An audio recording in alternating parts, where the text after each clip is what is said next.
So for my actual lunch, I'm gonna have two tamales.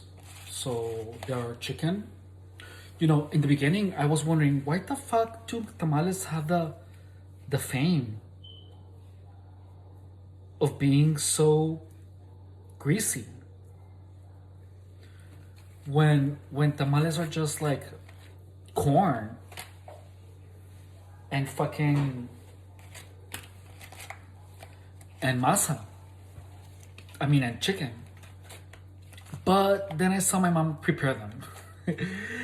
I didn't know tamales were made with lard, like a shit ton of lard in the masa. I had no idea. So that explains why they have the fame of being so fattening. So I'm gonna have two of those, and then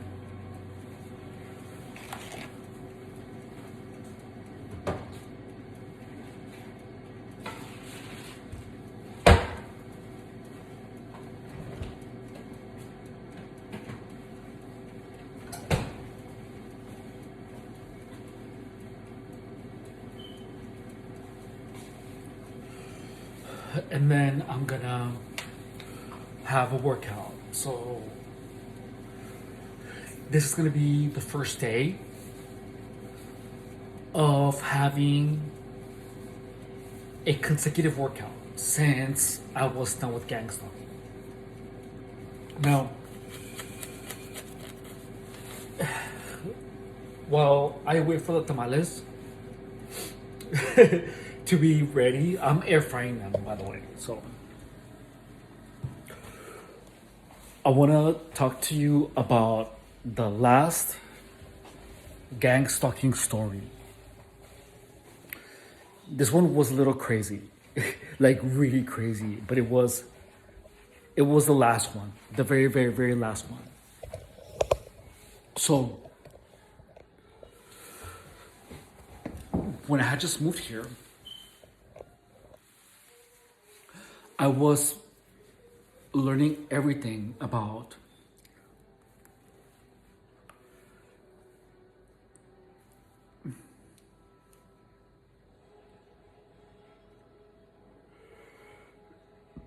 actually managing my mind.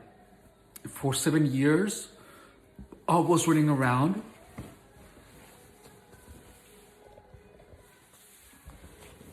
So for 7 years, I was running around with my mind working against me, dude.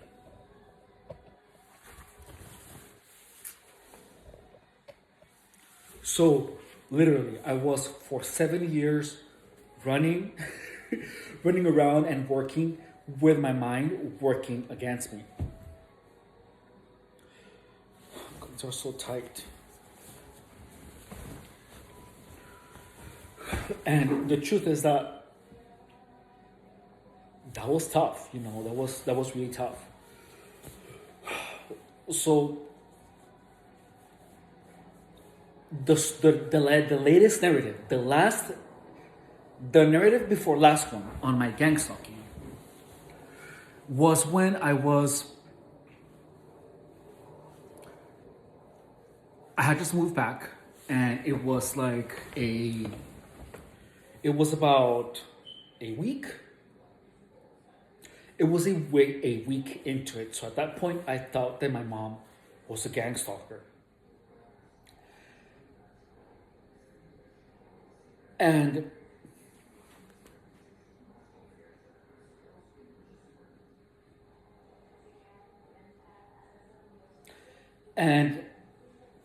gang stalkers had agreed to have me move back here so that I would forget everything that I learned about the mind. When I got here, I was feeling still the direct energy weapons. Like I felt the flying needles, threading through my skin. And there was a thing where whenever people were talking, you could kind of like, how do you say?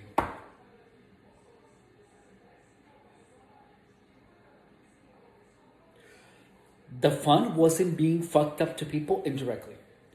So at this point, I was hearing three voices. I was hearing a voice that was telling me what my mom was thinking, another one that was telling me what images and what thoughts were actually switching from her and I. Hola. And a third one.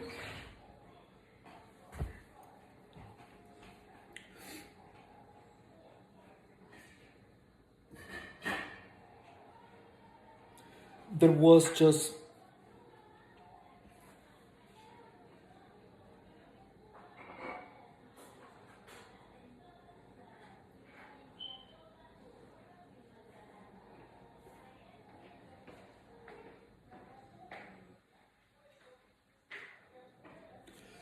that was narrating what it was that was happening between the conversation of my mom and I. So during the conversation, there was this thing where like we could exchange, how do you say, where we could exchange, where we could exchange, where we could exchange, how do you say? I'm having a little bit of a hard time trying to remember. Well, we were having a hard time. Oh, so during our conversation, we would like flick like that, stories and memories. It was like a weird system I had actually put down. So when there was a memory that you could send, like we would flick this type of like strings of energy. Like it was the weirdest thing. And then like apparently my mom could send memories to me. And then like if there was like a connection, a psychological connection that you wanted to cut out, you could like cut it like that, or you could just go, or you could just like clamp your foot. The banging, like it would like break out the connection. So it was the strangest story. It was really weird. It's really tough to explain what it was, but it was some type of like psychological conversation that was going on at the same time that you were actually talking to the conversation, that you were actually talking to the person. So there was like the minds arguing while the people were having another conversation. That was the last narrative. No, the that was the narrative before the very last one. It was the narrative of the battle of the minds, I guess, whatever it is you want to call it. There was another narrative. I moved here and I thought that my mom was a gang stalker. Like it just felt like she was doing all the signs, she was doing the coughing, you know, everything. And freaking like my mom was doing the narrative. And during the narrative, like I was convinced that my mom was a gang stalker. So we went to the swap meet, and it just felt like I was supposed to go to the swap meet with her so that I would get reprogrammed.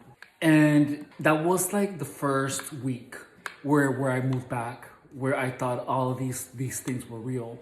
But it was all the effect of the gang stalking. Like all those narratives, you know, they were real to me. They were, but I made all of those up. They were literally my imaginations, but they were my imaginations because of the actual gang stalking that was happening. So the stories were changing every day. Like the gang stalking stories were different. Every day was a different fucking story. And every single one of them was just as intense. Every day, it was like this crazy, intense, psychological story. Every fucking day throughout the entire gang stalking operation. It is until now that the story is actually continuous. Like during the gang stalking, none of the days followed a story. Every day was a different story. Every day was a totally different story. And it was so intense. It was incredibly intense. And it's just really tough for me to, how do you say, to grasp all of that information. The thing is that one thing that I can tell you though, in regards to gang stalking, is that gang stalkers never ever know what is the actual story or the narrative that you're living. Sorry, my face was feeling a little dry. So that's the truth about the gang stalking stories or narratives, is that every day was a completely different story. Every day. But when I got here, apparently my mom was a gang stalker, and then apparently she took me to a swap meet because she wanted the gang stalkers to reprogram me so that I would to keep the narrative of gang stalking going. Apparently that was the purpose, to keep the gang stalking narrative going. But after fucking 11 weeks now, I cannot believe it. I cannot believe it's been so long, about 11 weeks that all that stuff is like gone. And it's I can't believe it was literally 7 years. 7 years of gang stalking. 7 fucking years. It's insane. So even though the stories weren't real, what is real is that gang stalking makes you have all these crazy inventions or hallucinations or whatever. It does so many things to your mind that you literally lose touch with reality. It's insane. I'm just glad I'm not engaged in gang stalking at all. I'm just super happy because that shit was fucking awful. But yeah, that's it for this video. I'll talk to you guys later.